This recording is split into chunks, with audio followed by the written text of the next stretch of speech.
What have you learned as you've more opened this up to a more systems view? You always had this, and yet now it sounds like as though you've been more and more intentional about it. What have you learned in that intentionality as you've nursed the communities? Profound respect for resilience. Once people are empowered to sit as full partners at the table, fully engaged, that their views matter, their ideas matter, their history, their past, their hopes, their dreams, when they know that matters, I, in a way, almost can just stand back and watch things happen. Just creating an environment where people don't have to fear failure, they don't have to fear that they're being judged, they don't have to be afraid that their voice is less important than others, or why do I have a right to speak. When all of that is stripped away, amazing what's possible. Amazing. And it's less hierarchical, it's it's more partnered in a sense. Absolutely. With a little bit of facilitation perhaps, Absolutely. a little support and coaxing. I know partnership thinking is also part of, in fact you've written a book called Transforming Interprofessional Partnerships. And is this a textbook or is this a consumer available book? It can be, we wrote it so it's accessible for all people, but it's designed as a textbook. So schools are adopting and using it, but it's very easy read. We use the nursing story as the vehicle, but you could, any profession could pick this up and go, oh, I get this. This is a framework for working the same ideas through. So explain that. So let's take you out of your nursing, you know, let's take that profession out of it. Give us a corollary in another profession. Sure. So in this book, I work people through, first of all, historical patterns. And if you don't mind, I'll take a minute to just talk about cultural transformation theory. Absolutely. Cultural transformation theory is a theory that was created by Rihanna Eisler. She's a brilliant systems thinker and social theorist. And she wanted to know, why do some cultures orient towards harming one another, very top-down, very fear-based, and some cultures orient to be very collaborative and very are concerned about their elders and concerned about the children and concerned about the land. And she wanted to know, what is that? And so she is a macro historian, so she studied all cultures through all time. And by doing that, you start to see patterns. If you get enough data, you see patterns. If you have little data, there's not a lot of pattern to two dots that you connect. So she had many, many dots she was connecting, and she came up with, oh my goodness, cultures, be it a culture of a family, an organization, a nation, tend to be oriented on a continuum from domination to partnership. And no one is all one way or the other way. We're somewhere in between. The beauty of it is, once you know where you are, you can shift the dial on that. You have choices. So if you've grown up in a domination system, and I'll explain the two in just a minute, the tendency is to think that's all that ever exists, that's the way societies work, there's nothing I can do. It's been done for years, Absolutely. So therefore it must work. That's the only way it is. So it's important for us to see, oh no, there's an alternative story that functions very well, very high level thinking, high involvement in other places. And high level thinking is connecting the dots with nuance in a sense, right? So it's saying, here's the full picture, we can see the positives and the challenges. So it's not just a linear, these are all the answers. I just wanted to insert that. So domination cultures, just if I were to quickly describe them, top down, very rigidly organized. Once you're in a certain place, you don't basically leave that place. Communication is always top down, so you don't go back up with the communication. Tends to be, in a lot of cultures, males over females, but I always warn my nursing colleagues that it's not gender-based hierarchical domination, because female nurses can treat male nurses poorly. And so we're all, the potential is there for all of us to— Which is why it's called domination rather than masculine, for example. Or patriarchy or something like that. It's just this pattern, this configuration of how an organ or a community is structured. Children are generally on the bottom. Power and money is up here. Power is used to keep that contained, to keep everything in its place, and to maintain the status quo. It feels secure. If If you're in power, if you're the one in power. I can feel very insecure if you're on the bottom. Then we look at the opposite end of the continuum, which is a partnership culture. And that is where communication flows both ways, and communication is encouraged to flow both ways. Everybody's contribution is valued. Males and females are in equity. There's gender balance. And children are regarded as our elders. As far as a hierarchy, Rihanna's very careful to say it's not doing away with hierarchy. It's not, now we're going to make everything flat. Every organization is going to be flat. That's not the case. There's hierarchy, but it's hierarchies of actualization. So any power somebody has or influenced by the position they have, be it a parent or a teacher, or an administrator, or a CEO of a business, uses their power instead of holding down to contain, to lift up.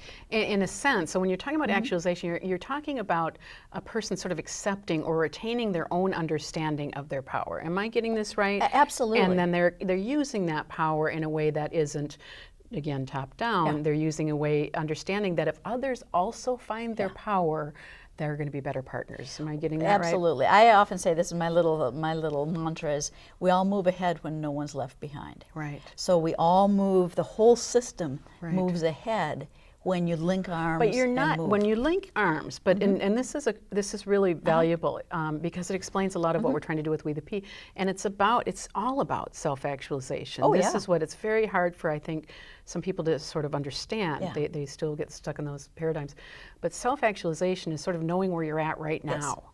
And it's almost, in my mind, not even about leaving people behind. It's about empowering people to find their way into, not to sort of scratch their way into linking arms, but to see their value as equal in different ways and yet in powerful ways. Absolutely. And so it's the leader doesn't have to feel that they're giving their power away. When if I empower you, I just empower you. It's not meaning anything about my power decreasing. As a matter of fact, if I empower you, you then are an ally, and we work together. So I'm more powerful, we're both or have more influence. We have more influence. So it's a whole different mind shift. And once you see those two paradigms, you can actually choose them. You can see them. Now, what happened to me in nursing was I hated the paradigm in healthcare. When I first started nursing, I thought, doctor knows best, what is this? I'm supposed to play dumb. I'm supposed to play I don't know anything, and you know, sort of be subservient to what somebody else says. I remember reading, a physician went in and saw a patient and came out and wrote an order in the chart, and I read it and said, nurse to remove toenails from bed. He had done foot care, and it was just like, really, really. That's, you know, come on. So how did you address this? Well, he had long since walked down the hall. But in general. I left the hospital system. And I went into home care where you have to operate as teams. And hospice, you have to be in teams. That's how you function. Why? There's mutual respect. Because it's an environment where one of you is at the home and they're the eyes and ears of everybody else. And then you come back and you talk about how we're going to do this. This is very complex, very complicated. And so it was a natural team environment. And I want to get you back. I think I got you off a little bit, but it's very interesting. This is really valuable stuff. But you were talking about this continuum of domination and partnership. So give us an example. Where are we at, or where we're, tell me, you know, the question that's really burning in my mind is, you said something very provocative. You said if you know where you're at, you can move the dial. Absolutely. Really? Yes. Okay. Yes. We're resistant to change. Okay. Right? I mean, I don't want us to be, but. Yes. A big part of moving the dial is knowing you have an option, is knowing you have hope. So you can't move the dial if you believe that there's no one out there that will listen to you. You have to believe somebody will listen to me. Right. Now I'll find them, Right. and now we'll move forward. So you will have to have an alternative story, otherwise you're stuck. If you refuse to hear an alternative story, you're stuck. But if people want a different way of moving through the world, a different way of our societies working together, then we need an alternative story. Right. And this is an alternative story that works.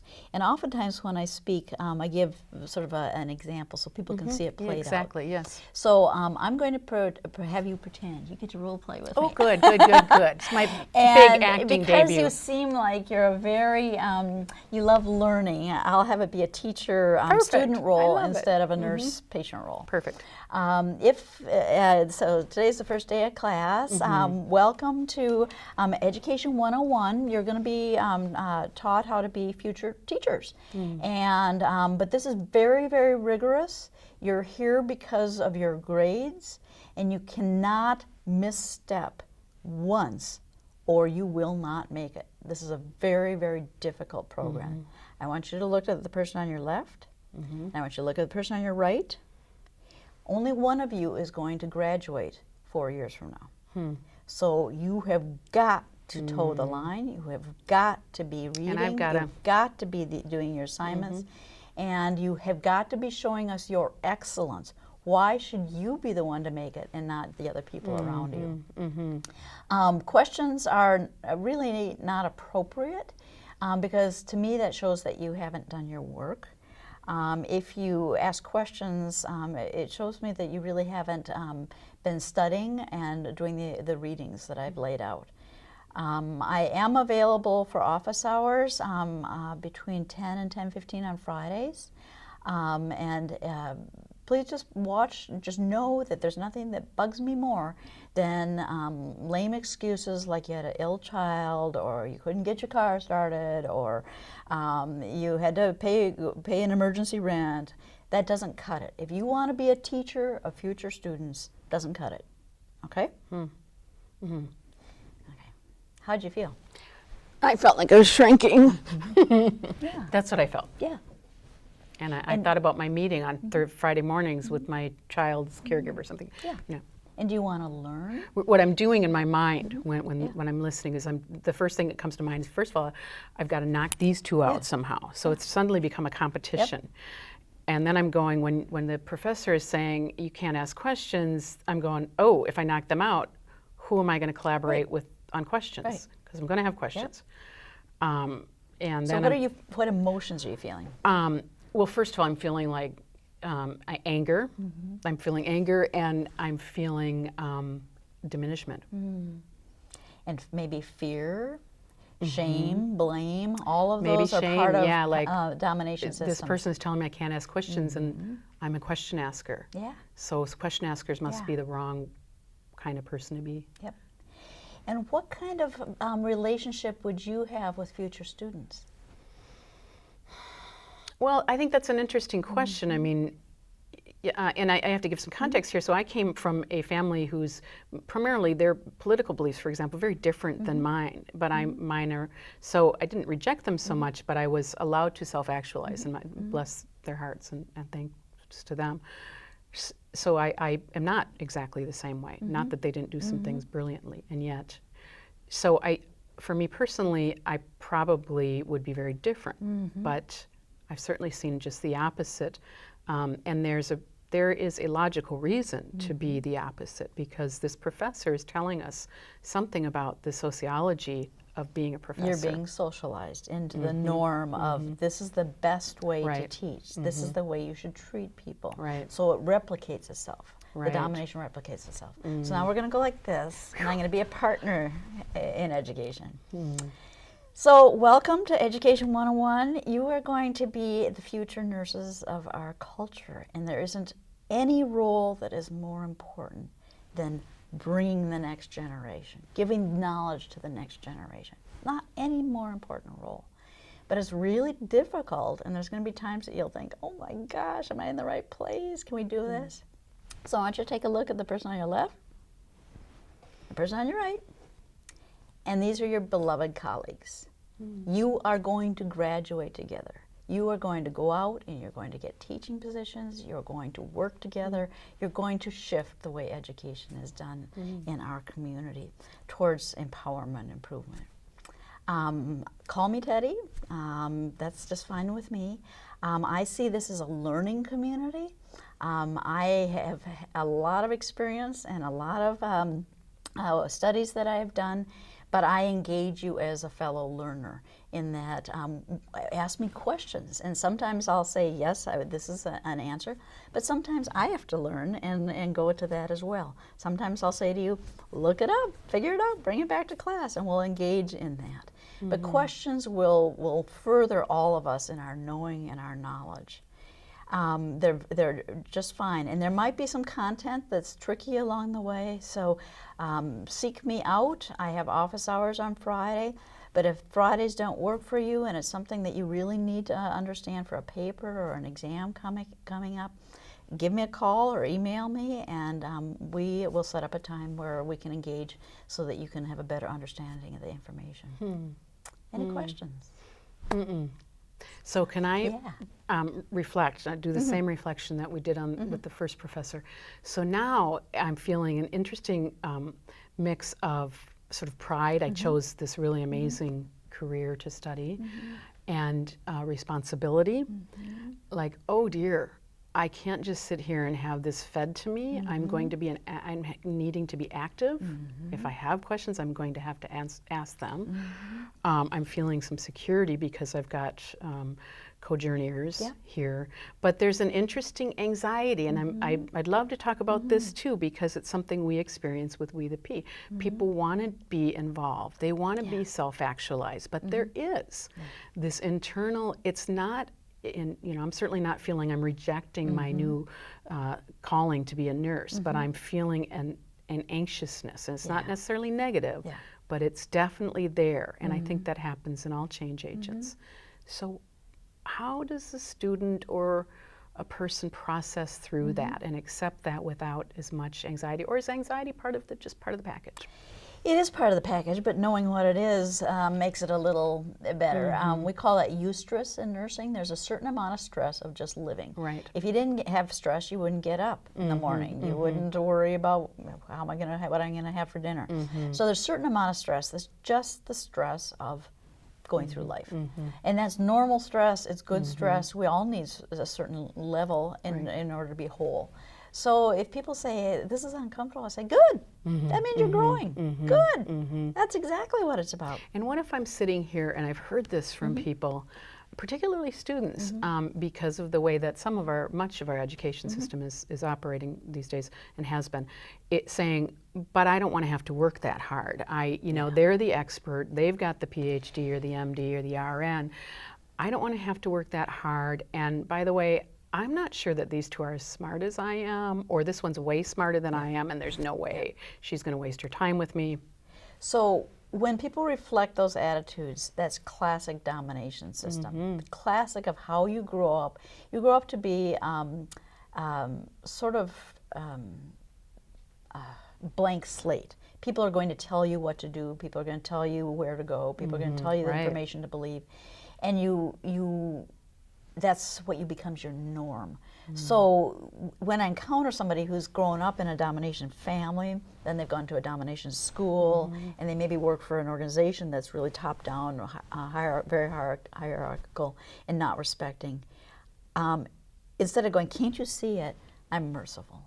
And little steps, just little steps. Right. Rather than this. just get over it, you'll love it in the end. You can't. Right. This is the way it is scary. Thought. Right. Well, this is the way. This is the only thing you've ever known. And you've been taught, and you've been perhaps punished for not. Yes. Right. So how would you know that there's a possibility?